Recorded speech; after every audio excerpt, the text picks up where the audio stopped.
आजकल हम लोग चार्ल्स डिकेंस का अध्ययन कर रहे हैं। जन्म 7 फरवरी 1812, लैंडपोर्ट, पोर्टमाउथ, पोर्टस्मूथ, इंग्लैंड। अवसान 9 जून 1870, हाईहैम, इंग्लैंड।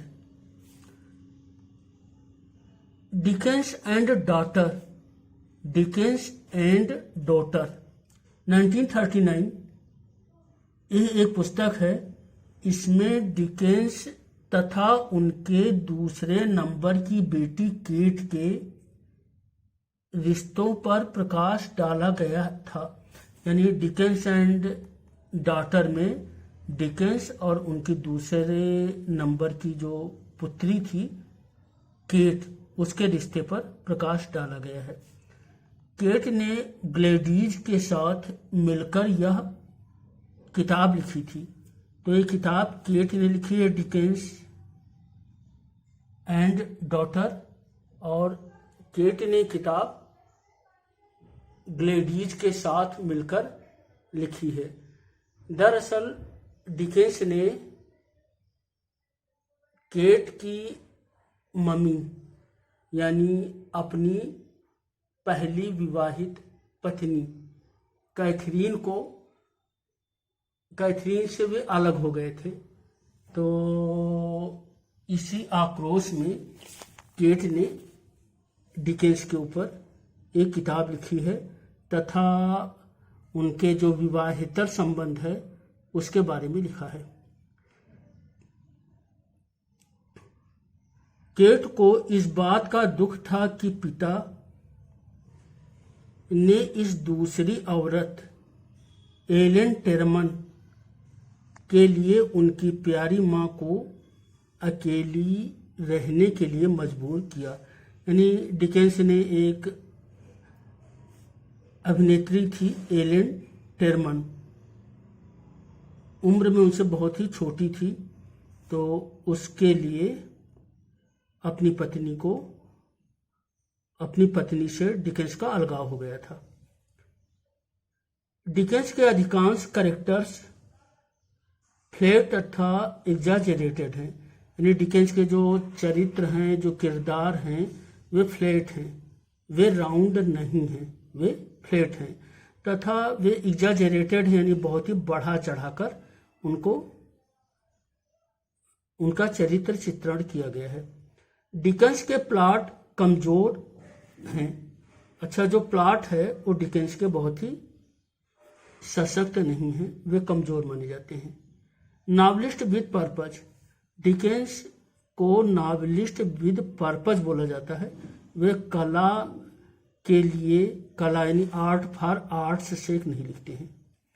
फॉल्ट, डिकेंस मौकिस हो जाते हैं। तो डिकेंस का जो एक अवगुण है वो ये है कि वो पाथोस दिखाने में कभी कभी बहुत ही सतही हो जाते हैं। इसको बोलते हैं मौकिस, यानी जिसमें भावुकता की जगह पर एक झूठी सी भावुकता हो जाती है। पहला डिकेंस का उपन्यास है sketches by Boz 1836, collection of stories and descriptive pieces. It was written in the manner of Leigh Hunt. तो जो स्केचेस बाय बोज है 1836 का है, ये ली हंट के ढंग से लिखा गया है। ली हंट रोमांटिक पीरियड में एक कवि से संबंधित थे। आप कमेंट में बताइए कि ली हंट से संबंधित वो कवि कौन था। मैं आपको हिंट देता हूं, शेली या कीट्स में कोई कवि था। सेकंड नॉवेल है डिकेंस की पिकविक पेपर्स। पिकविक पेपर्स बहुत ही महत्वपूर्ण नॉवेल है, एक एपिसोडिक नॉवेल है, और ये क्रम में तो डिकेंस की सेकंड नॉवेल नहीं है, सेकंड कृति है। नॉवेल एक पहली नॉवेल है। पिकविक पेपर्स डिकेंस की पहली नॉवेल है और एक दूसरी प्रकाशित कृति है। तो Pickwick papers the posthumous papers of the Pickwick club. तो इसका पूरा नाम है पिकविक पेपर्स का the posthumous papers of the Pickwick club. Charles Dickens first novel, ये चार्ल्स डिकेंस की पहली नावल है। मैं बोल गया था तो दूसरी नावल नहीं है, ये चार्ल्स डिकेंस की पहली नावल है। 1836-37 बुक फॉर्म 1837, तो 1836-37 में ये मैगजीन में पब्लिश हुई थी और बुक के रूप में 1837 में ये आई थी। इसके चरित्र कौन से हैं? तो एक तो सैम वेलर है, याद कर लीजिए, Sam Weller, mister Pickwick's valet and source of idiosyncratic proverbs and advice.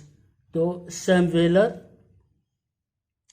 पिकविक के वॉलेट हैं और बहुत ही विचित्र विचित्र कहावतें, उक्तियां, सनक से भरी हुई अजीब सी ये बताते हैं।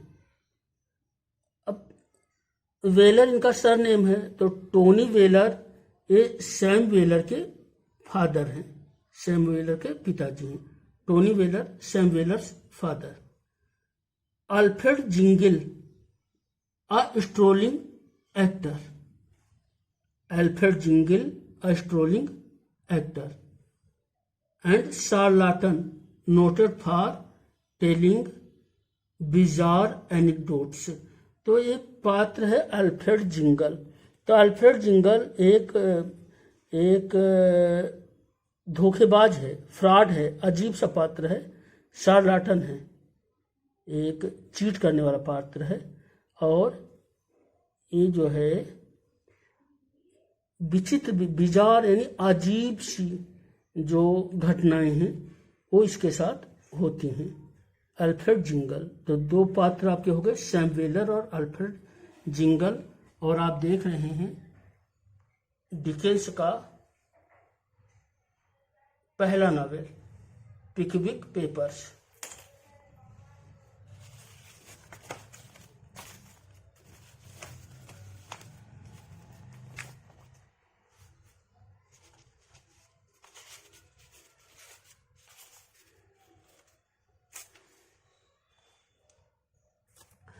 अब आ जाए डिकेंस के दूसरे नावल पर।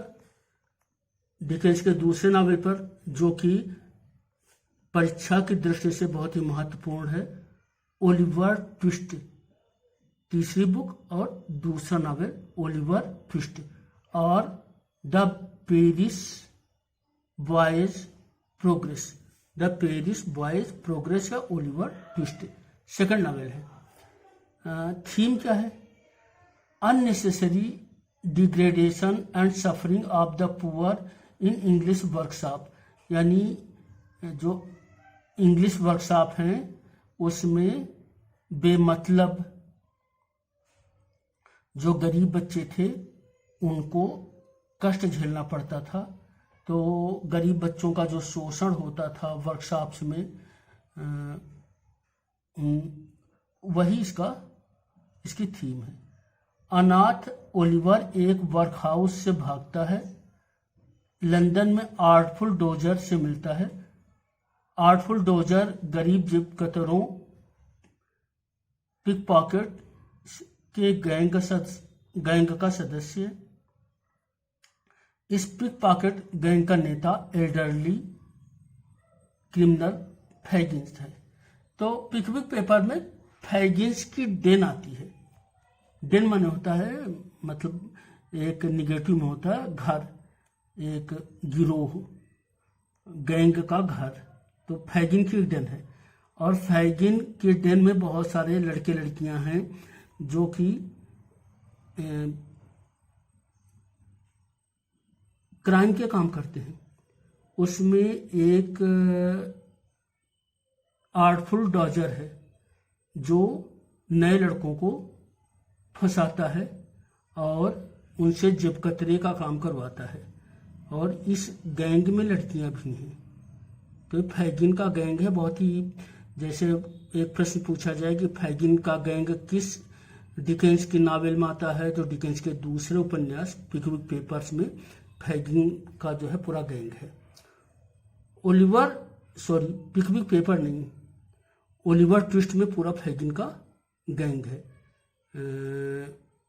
डिकेंस का दूसरे उपन्यास ओलिवर ट्विस्ट में फैगिन का गैंग है। तो आपने इसे करेक्ट कर लिया होगा, फैगिन का गैंग ओलिवर ट्विस्ट में है। Oliver twist N orphan boy, इसमें ओलिवर ट्विस्ट क्या है, एक अनाथ बच्चा है।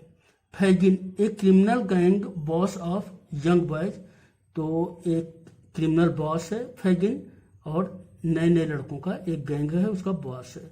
नैन्सी अ प्रोस्टिट्यूट, नैन्सी है जो कि प्रोस्टिट्यूट है। मिस्टर ब्राउनलो अ काइंडली जेंटलमैन, तो एक मिस्टर ब्राउनलो आते हैं और उनको धोखा दिया जाता है, लेकिन वे क्या है, बहुत ही सज्जन जेंटलमैन है। और ब्राउनलो जो है वो फैगिन को, वो जो ओलिवर है, जो अनाथ बच्चा ओलिवर है, उसको फैगिन की चंगुल से बचाना चाहता है। Monk a sickly criminal, Monk है एक बीमार मानसिकता का अपराधी है। Bill Sikes a professional burglar, Bill Sikes है जो कि एक क्रिमिनल है, बर्गलर है, और उसके पास एक कुत्ता है, बहुत ही भयानक कुत्ता है। तो बिल साइकीज जो है वो प्रोफेशनल बर्गलर है। Mister Lifford Oliver's and Monks father, तो मिस्टर लिफोर्ड हैं जो ओलिवर के और मॉन्क के फादर हैं, यानी मॉन्क ओलिवर का स्टेप ब्रदर है या हाफ ब्रदर है। मॉन्क क्या है, ओलिवर का हाफ ब्रदर है। The artful dodger Fagin's most adept pickpocket, तो आर्टफुल डॉजर फैगिन का सबसे कुशल जो है जेब कतरा है। बुल्स आईज बिल साइकीज विशेष डॉग, बुल्स आई जो है वो बिल साइकीज का बहुत ही खतरनाक कुत्ता है। मिस्टर फैंग अ मजिस्ट्रेट, और मिस्टर फैंग क्या है, ओलिवर ट्विस्ट में मजिस्ट्रेट हैं। चौथा निकोलस निकलबाई, तो निकोलस निकलबाई एक उपन्यास है डिकेंस का, और निकोलस निकलबाई जो उपन्यास है 1838-39 का उपन्यास है, और निकोलस निकलबाई इस उपन्यास का हीरो भी है। Smike about 18 years old a pathetic figure, तो इसमें स्माइकीज एक करेक्टर आता है, 18 साल का है, बहुत ही बेचारा दयनीय फिगर है। तो यदि पूछा जाए स्माइकीज किसमें का है, तो ये निकोलस निकलबाई का है। वाइफोर्ड स्क्वीयर्स, देखिए वाइफोर्ड स्क्वीयर्स का नाम जरूर याद कर लीजिएगा, ये बहुत ही खतरनाक टीचर है। तो जब एक खतरनाक, डेंजरस और नेगेटिव, बहुत ही खराब टीचर्स का जब नाम आवे तो आप कह दीजिए वो तो स्क्वीयर्स है, Squeers, SQUEERS, SQUEERS, Wackford Squeers. A cruel one eyed Yorkshire schoolmaster, तो ये था कि निकोलस निकलबाई में ये जो भयानक स्कूल मास्टर है, ये निकोलस निकलबाई का एक किरदार है, एक पात्र है।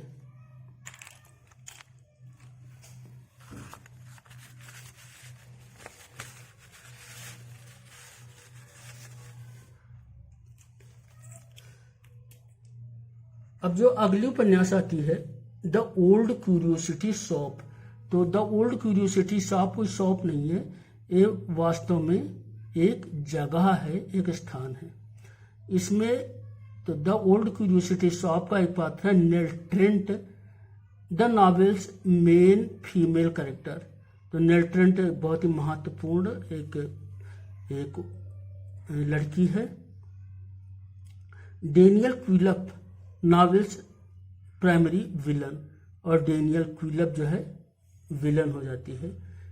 तो जब नेल की डेथ हो जाती है तो बहुत सारे लोग, महत्वपूर्ण लोग रोते हैं। छठा नावल आत्मकथात्मक नावल है और डिकेंस की सबसे प्रसिद्ध और डिकेंस की सबसे पसंदीदा और सबसे महत्वपूर्ण नावल है डेविड कोपरफील्ड 1849-50 और प्रकाशित हुई थी as a book 1850। David Copperfield the narrator and protagonist of this pseudo autobiography. तो डेविड कोपरफील्ड जो है ये एक जो सूडो ऑटोबायोग्राफी है, एक कूट आत्मकथा है, एक नावल है, आत्मकथात्मक नावल है। उसका प्रमुख पात्र है, प्रोटोगनिस्ट है और उसका नरेटर भी है, यानी फर्स्ट फॉर्म में इसमें वर्णन किया गया है। डेविड कॉपरफील्ड ही इसमें वर्णन करता है। और ग्रेट एक्सपेक्टेशन में भी जो है, जैसे जो पिप है वो नरेटर है और वैसे डेविड कोपरफील्ड में डेविड कोपरफील्ड नरेटर है। Clara Copperfield David's kind mother. तो क्लारा कोपरफील्ड डेविड की माँ है। Clara Peggotty the faithful servant of the Copperfield family and David's lifelong companion.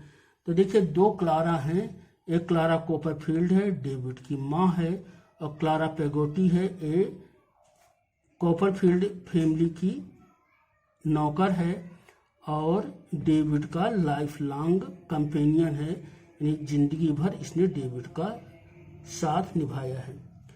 पेट्सी Trotwood David's eccentric and temperamental at kind hearted great aunt. देखिए Betsey Trotwood जो है यही David कोपरफील्ड का पालन करती है। तो ये बहुत ही महत्वपूर्ण जो है किरदार है, लेकिन ये एक्सेंट्रिक है और टेम्परामेंटल है, लेकिन एक्सेंट्रिक होने के बावजूद ये एक दयालु किरदार है। तो बेट्सी ट्रॉटवुड डेविड कोपरफील्ड की ग्रेट आंट है, बेट्सी ट्रॉटवुड।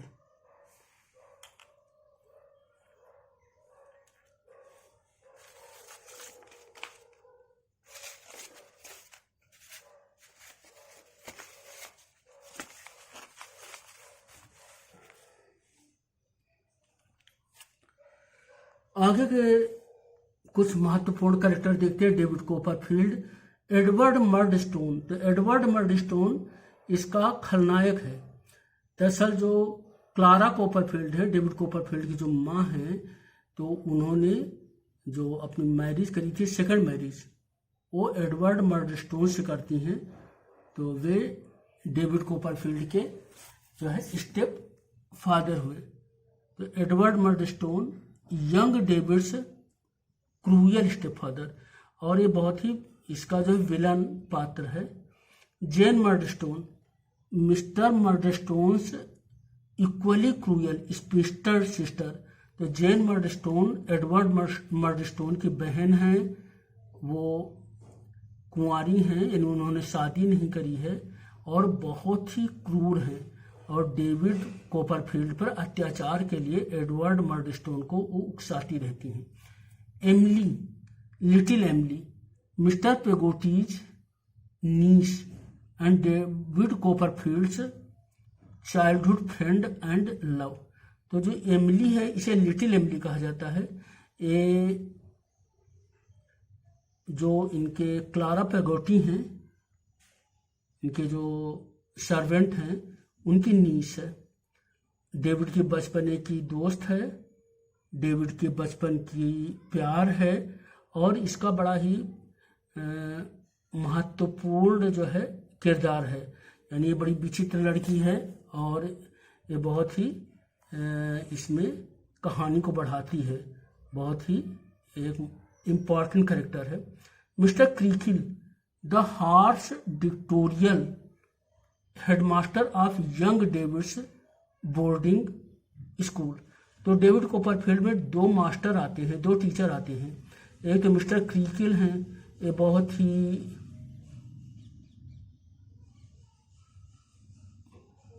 मारने पीटने वाले, बहुत ही खराब मास्टर हैं, और ये मास्टर और आते हैं वो अच्छे मास्टर हैं। तो मिस्टर क्रीकिल जो हैं ये हेड मास्टर हैं, जहाँ पर मर्डस्टोन ने डेविड को प्रवेश दिलाया था, यानी डेविड्स बोर्डिंग स्कूल के हेडमास्टर हैं, और ये बहुत ही दुष्ट मास्टर हैं, यद्यपि इनकी पत्नी डेविड की केयर करती हैं। विल्किंस मिकाबर जो है ये कंपटीशन में बहुत पूछा गया चरित्र है। इसको David कोपरफील्ड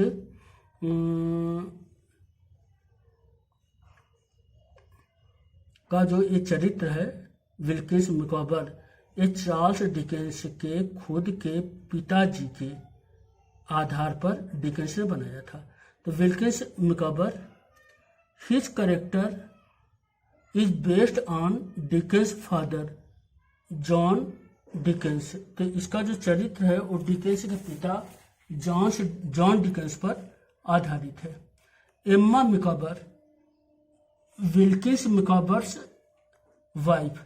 Emma Micawber Wilkins Micawber की पत्नी है। उरिया हीप डेविड कॉपरफील्ड का विलन है, एक खलनायक है।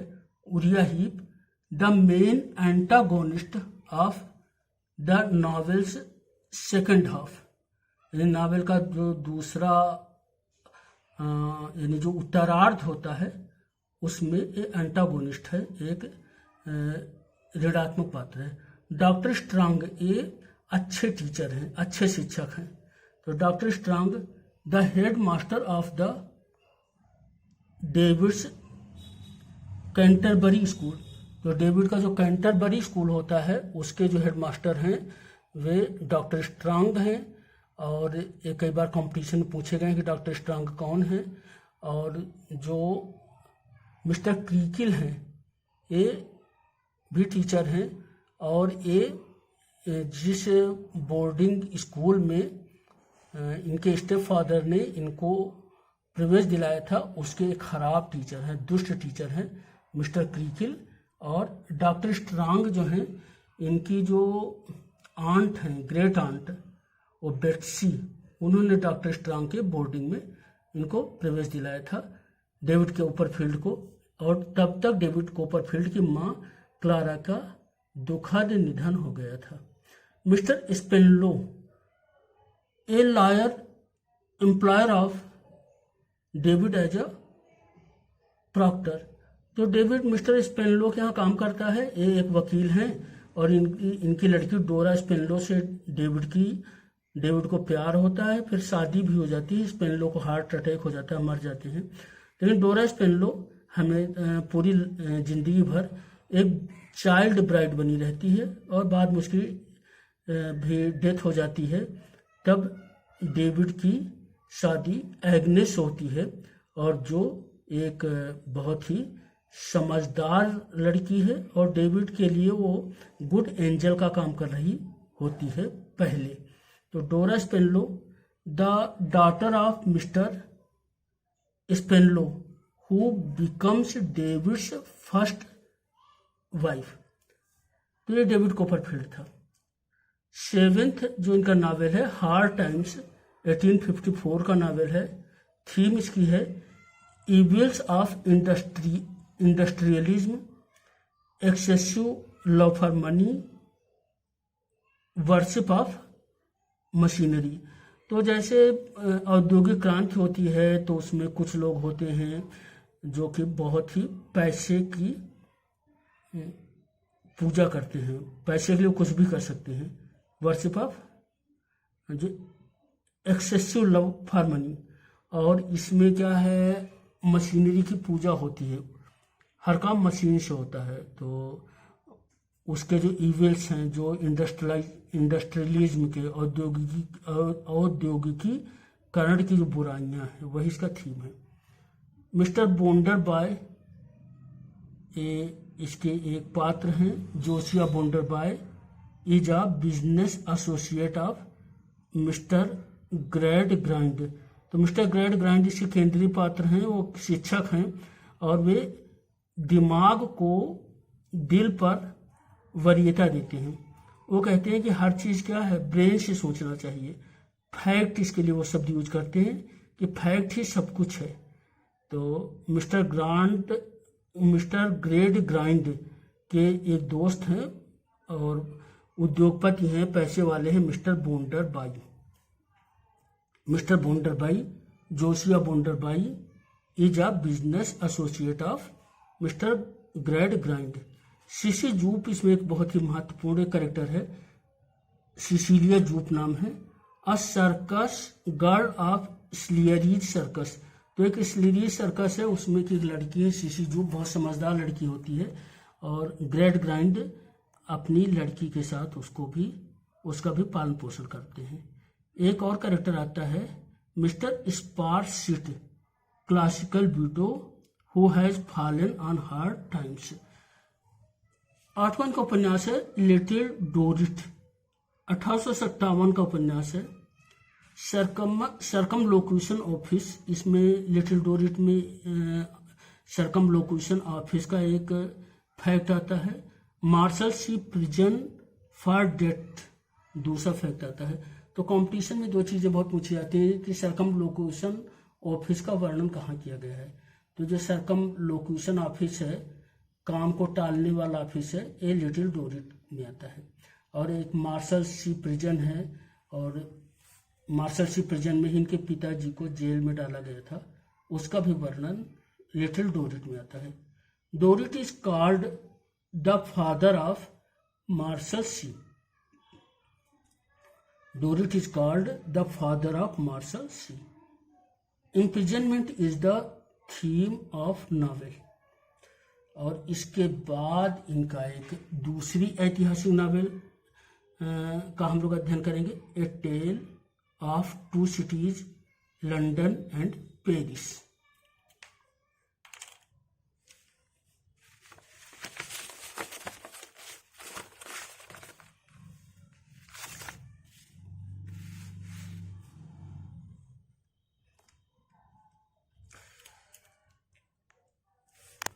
हम लोग चार्ल्स डिकेंस को पढ़ रहे हैं।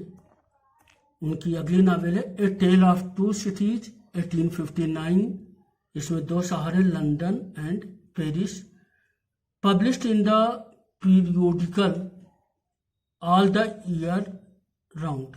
तो ऑल द ईयर राउंड एक पत्रिका निकालते थे, उसमें ये प्रकाशित हुई थी। हिस्टोरिकल नावल है।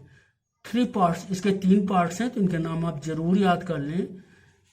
पहला पार्ट है रिकॉर्ड टू लाइफ, दूसरा पार्ट है द गोल्डन थ्रेड, तीसरा पार्ट है the track of a storm. फिर से सुन लें, record to life, the golden thread, the track of a storm. तो आप चाहो तो ऐसे याद कर लो कि पहले में लाइफ है, दूसरे में थ्रेड है, तीसरे में स्टॉर्म है। Life, thread, storm. Sydney carton इसका हीरो है। सिडनी कार्टन एक quick minded but depressed English barrister, a quick minded but depressed English barrister. और सिडनी कार्टन अपना बलिदान दे देता है अपने प्यार के लिए, और बड़ी बहुत ही इंटरेस्टिंग, बहुत ही मज़ेदार कहानी है। फिर सिडनी कार्टन बहुत ही अजीब सा हीरो है। Lucie Manette and ideal pre Victorian lady. Lucie Manette को इसकी हीरोइन माना जा सकता है। Charles Darnay a young French noble. तो Charles Darnay young French noble हैं, और चार्ल्स डार्ने की शादी लूसी मैनेट से होती है, और चार्ल्स डार्ने का हमशक्ल होता है सिडनी कार्टन। चार्ल्स डार्ने को बचाने के लिए सिडनी कार्टन अपना बलिदान देता है। Doctor Alexandre Manette, Lucie's father, kept as a prisoner in the Bastille for 18 years। बस्टाइल jail में डॉक्टर अलेक्जेंडर मैनेट को 18 साल एक कैदी के रूप में रखा जाता है, और ये लूसी मैनेट के पिता होते हैं। मैडम थेरेसी डी फॉर्ज, अ वेंजफुल फीमेल रिवोल्यूशनरी। तो मैडम थेरेसी डी फॉर्ज के साथ गलत हुआ है, और वे एक क्रांतिकारी हैं, बहुत ही बदला लेने वाली हैं और इसमें उनका जो है बड़ा अजीब सा रोल है, नेगेटिव कहिए पॉजिटिव कहिए। फिलहाल के लिए वो डार्ने की फैमिली को ख़त्म करने के लिए बहुत ही उद्यत हैं और यहाँ तक कि वो डार्ने से संबंधित कोई भी हो सबको मार डालना चाहती हैं, डार्ने को भी मार डालना चाहती हैं। Miss Pross Lucie's Manette's governess since Lucie was 10 years old. Miss Pross जो है लूसी मैनेट की गवर्नेंस हैं और वे डिफार्ज की मृत्यु के लिए उत्तरदायी हैं और मिस प्रॉस लूसी मैनेट को एक ढंग से बचाती हैं। तो ये था बहुत ही महत्वपूर्ण इनका उपन्यास, ऐतिहासिक उपन्यास अ टेल ऑफ टू सिटीज 1859।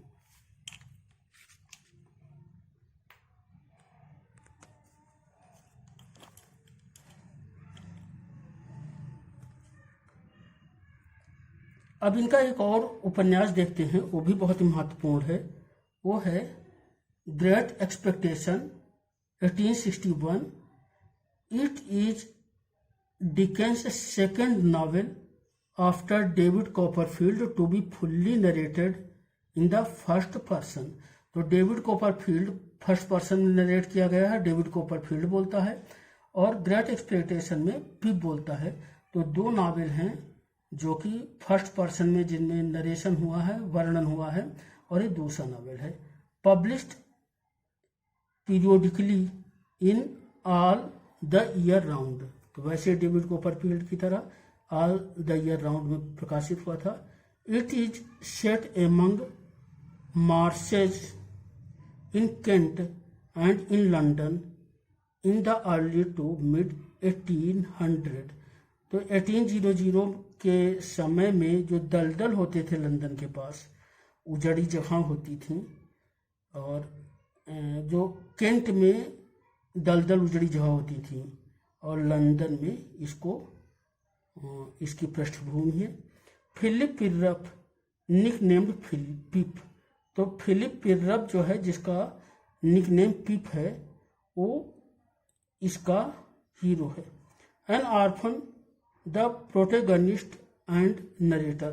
वो आर्फन है, वो नरेटर है, इसका प्रमुख पात्र है। जो गारगेरी पिप्स ब्रदर इन लॉ। दूसरा पात्र जो गारगेरी है, जो पिप का ब्रदर इन लॉ है, बहुत ही अच्छा पात्र है। मिस्टर पंबल चूक, जो गारगेरीज अंकल मिस्टर पंबल चूक हैं। Miss Havisham wealthy spinster. Miss Havisham है बहुत ही बिजार टाइप पात्र हैं और बहुत ही डिकेंस की एक अमर पात्र हैं। Estella Miss Havisham's adopted daughter. और फिर स्टेला है जो मिस हैविशाम की एडॉप्टेड डॉटर है, उसका काम है सभी की दिल तोड़ना। तो इसमें जो विक्की कोलिंस थे उनके कहने पर डिकेंस पिप और स्टेला की शादी करवा देते हैं, जबकि डिकेंस स्टेला और पिप की शादी करवाना नहीं चाहते थे। बहुत ही ये अच्छी सी कहानी है और आपने डिकेंस को इतना पढ़ा।